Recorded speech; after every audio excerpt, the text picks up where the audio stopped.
Un camarade mauricien qui mania qui position m'espère du tout correct dans l'île Maurice et dans le monde. Le vendredi 22 décembre 2023, aujourd'hui. Dans cette vidéo-là, les amis, moi pour aborder un sujet, c'est le sujet des études universitaires en France. Et bien sûr, le public mauricien qui est intéressé par ça, c'est ben étudiants qui fini collège, fini HSI et ils sont intéressés pour venir en France. Donc, comment je te connais, les amis, peut-être ceux qui peuvent suivre l'information, euh, peut-être ceux qui sont au courant, qui lisent la presse, tout ça. Il y a un projet de loi qui est fini adopté déjà, loi immigration. Donc, il y a plusieurs dispositions dans la loi immigration là. Euh, et le but de ça, la loi immigration là, c'est vraiment selon le gouvernement français, donc selon Elisabeth Borne, Premier ministre, et Emmanuel Macron, président, c'est de vraiment limiter l'immigration en France, de limiter l'arrivée d'étrangers en France, de restreindre l'accès, on va dire, au territoire français aux étrangers. Donc, comment je te connais, en ce moment, il y a quand même un grand débat en France par rapport à ça. Et beaucoup, du monde peut venir de l'avant pour exprimer ce désaccord par rapport à la loi immigration là. Et ça se traduit par, bien sûr, ben débat qui tient à l'Assemblée nationale, bien sûr, ensuite dans la société civile, dans la presse, dans les médias, dans les chaînes télé, tout ça. Donc, ce qui peut passer, en fait, c'est que, comment se connaît, la France en ce moment, on a un courant euh, de l'extrême droite, en fait, Front National, Rassemblement National et surtout Rassemblement National qui a un grand l'impact, on va dire, dans la discussion et dans les affaires politiques en France. Et ça, groupement politique-là, c'est qu'ils ont envie vraiment restreindre l'arrivée d'un étranger en France. Et sa loi immigration-là, il y en a quand même beaucoup l'impact, il peut y avoir beaucoup l'impact sur ben étudiants et ben étudiants mauriciens qui ont envie d'étudier en France. Donc, ça la loi-là, une clause, on va dire, une disposition là-dedans qui appelle caution retour. Donc, ça, ce qui me fait comprendre là, il y a une dernière étape qui vient passer avant qu'il ça monte en sa caution là pour être défini. C'est-à-dire, je ne pas encore mettre d'accord le montant sa caution là. Donc, c'est une caution en fait qui, avant de venir étudier en France, tu as besoin euh, dépose une somme d'argent. Là, ce qui me peut lire, ça capable jusqu'à de 10 000 euros. Donc, 10 000 euros. Qui fait tant, si nous considérons le taux de change actuel, ça fait environ 500 000 roupies. Donc, il y a ce montant-là qui est capable pour bien payer. En plus de tes frais d'inscription, c'est-à-dire les frais d'inscription déjà de changé en 2019, qui passe de 300, 400 euros à plus de 2400 euros pour la licence et plus que 3000 euros pour le master. Donc déjà, ça, c'était une première restriction qui été introduite en 2019, qui fait que la France, les coûts des études en France, ils viennent, on va dire, assez élevés. Enfin, très élevés même pour beaucoup de Mauriciens. À moins si tu es fils de député, fils de ministre, tout ça, donc tu es capable de venir étudier en France, mais, mais pour le Mauricien lambda, ça coûte vraiment cher. Donc, tu as besoin de payer, 2500, 3500 euros Donc, pour tout ce qui est frais d'inscription. Ensuite, tu as besoin d'une caution, une autre caution pour le coût de la vie, subsistance économique, c'est-à-dire 630 € par mois, qui tu besoin montrer à l'administration française qui tu es là, un compte bancaire qui est dans l'argent là-dedans. Deuxième, et là, troisième, c'est sa caution là. Donc, c'est une mesure restrictive supplémentaire qui peut ajouter par rapport à déjà deux premiers. Donc, la question se pose, est-ce que il est toujours intéressant pour toi pour venir étudier en France si tu es un Mauricien et te cherches une destination pour aller étudier? Je connais mon pays une langue de bois, moi, moi vraiment honnête dans tout ce qui est médiatoire et me penser que voilà, l'objectivité c'est important dans la vie euh, pour éviter qu'il voilà, te passe dans un problème plus tard. Je connais étudier à un prix en fait. Et les études à l'université, ça coûte vraiment cher. En Angleterre, je connais le prix, c'est énorme. Aux États-Unis, c'est énorme. En France, maintenant, ça devient aussi très très dur pour venir étudier ici. Donc, ça a un coût. Ça a un coût vraiment considérable. Ce qui peut passer, c'est est-ce que ça vaut la peine d'étudier dans une université et qui valait aussi diplôme pour gagner? Je connais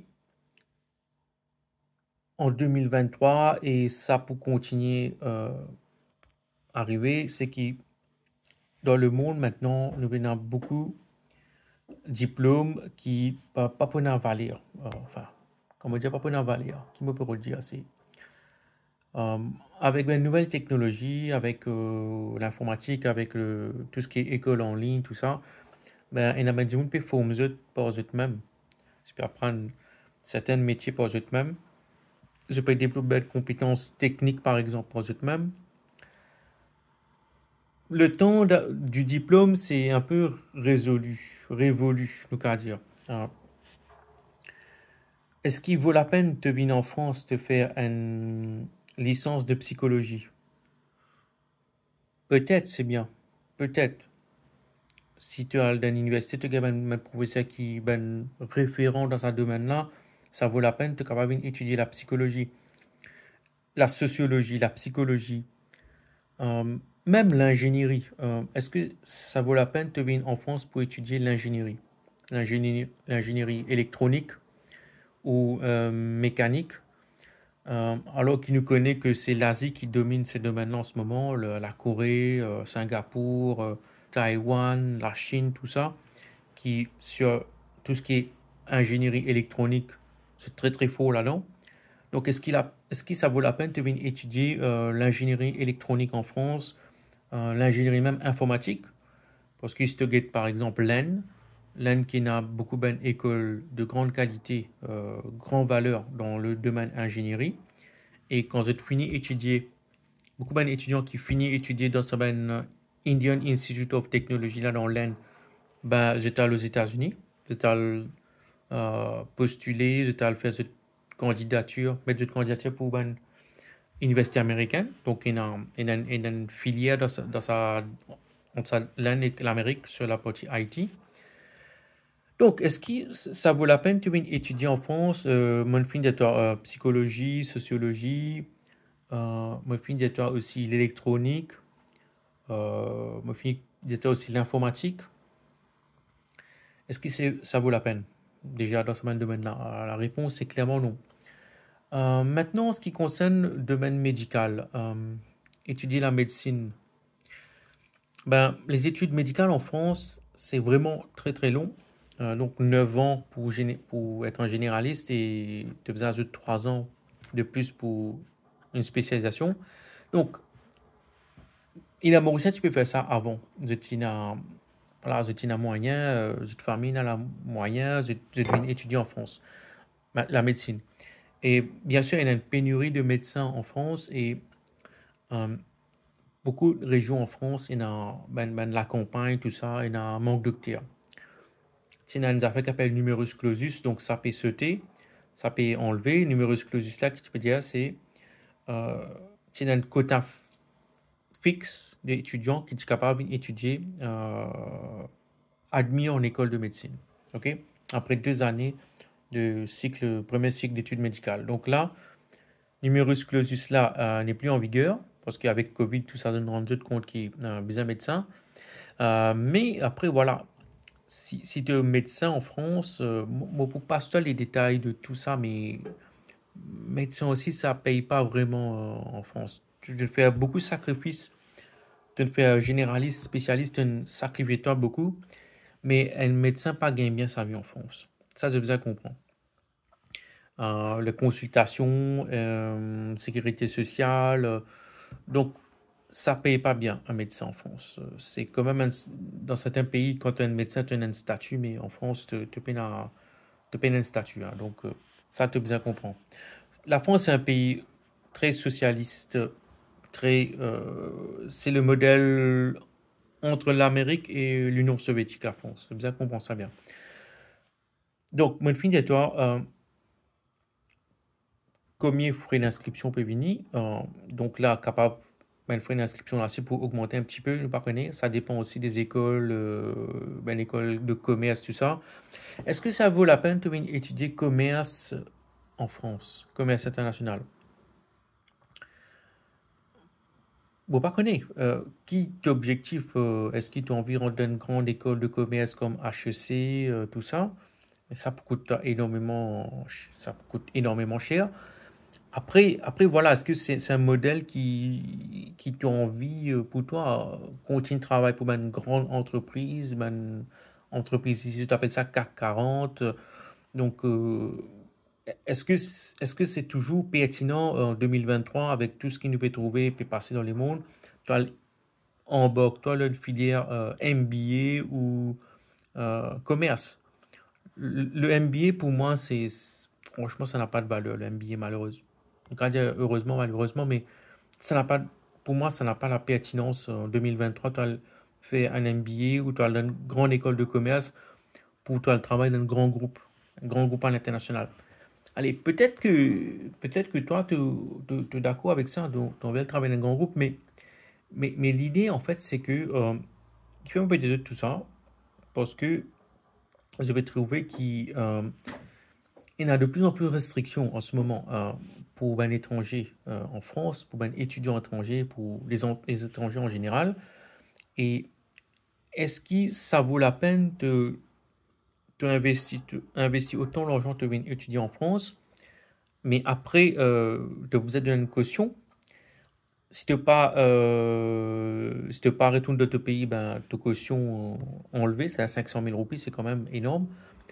Et moi, je connais le Mauricien qui est ici, mais je dans la galère, quoi. Euh, je viens étudier, mais quand je finis l'étude, mais je n'ai pas de travail. Je n'ai pas de travail dans ce domaine, et sinon, j'ai besoin de faire ben, job dans le restaurant, dans l'hôtel, tout ça. Ben, des autres jobs, donc, qui pas correspondent à ce qui est le domaine professionnel qu'ils ont étudié. Donc, il y a de plus en plus de restrictions qui nous ont trouver puis arriver en ce moment en France.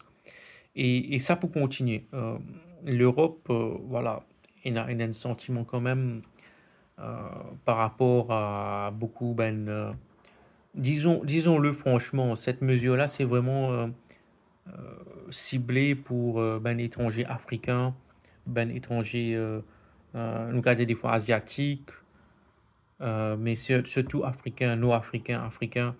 Et Maurice nous font partie de l'Afrique aussi, donc nous considérer comme faisant partie de l'Afrique. Et tout ben étudiant européen qui, dans l'Europe, de travailler étudiant en France, mais vous avez payé ça un frais d'inscription qui est assez énorme là.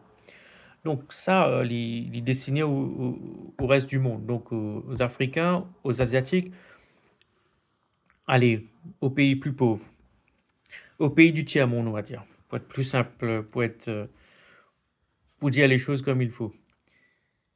Si tu es issu d'un pays, allez, du tiers-monde, mais coûte toi vraiment très très cher pour venir étudier en France, pour venir faire de la vie en France, pour vivre en France, ok? Si tu es d'un pays riche déjà, si tu es à Singapour, mais toi pour venir étudier en France, tu amènes l'école à Singapour, tu es dans Nanyang Institute of Technology, tu es dans bon l'école à Singapour. Au contraire, tu es français, ben européen qui a étudié à Singapour, ok? Parce que le niveau est bon, éducatif, qui a étudié en Corée, tout ça. Donc malheureusement, nous, à l'île Maurice, ben, est-ce qu'ils nous mettent tout en place de notre côté sur les études, l'université? Est-ce qu'ils nous investissent massivement à l'île Maurice dans le domaine tertiaire en ayant les bonnes universités, des universités de qualité avec la recherche et le développement, avec les cursus aussi portés sur l'innovation, sur toutes ces choses-là? Est-ce que l'île Maurice nous fait ça? Parce que si nous pas, enfin, l'université Maurice, si nous prenons le classement de Shanghai, qui est une référence sur tout ce qui est université et les rankings des universités dans le monde, mais l'île Maurice pas trouvé à une place confortable ou acceptable ou même honorable, nous qu'à dire, dans ce classement-là, parce que nous vraiment parmi les derniers en fait. Donc, pour qui nous réussir, nous à l'île Maurice, développe-nous, change nos modèles de développement, gagne un travail de plus en plus hautement qualifié, avoir un secteur de recherche et développement et l'innovation, tout ça bien développé, mais nous besoin consolide nous ben université à l'île Maurice, nous besoin consolide un centre de recherche à l'île Maurice, nous besoin investir massivement dans ce domaine-là. C'est ça qui peut permettre nous pays rentrer dans de nouvelles dimensions, dans de nouvelles phases de développement. Pas forcément, on va être un développement basé sur la croissance, parce que quand tu viens étudier dans l'école de commerce, tout ça ici, tu peux travailler pour LVMH, tu peux travailler pour ben grand, pour Dior, voilà. Est-ce que si tu travailles pour Christian Dior, est-ce que tu peux contribuer à faire ça les mondes-là un meilleur endroit pour vivre? Est-ce que si tu peux travailler pour LVMH, tu peux avoir un parfum 10 000 euros, un parfum ou un petit sac, Louboutin, tout ça? Est-ce que tu peux vendre ça par combien? Tu peux market ça en Inde ou en Afrique, ou tu fais un Africain payer 10 000 euros pour un sac?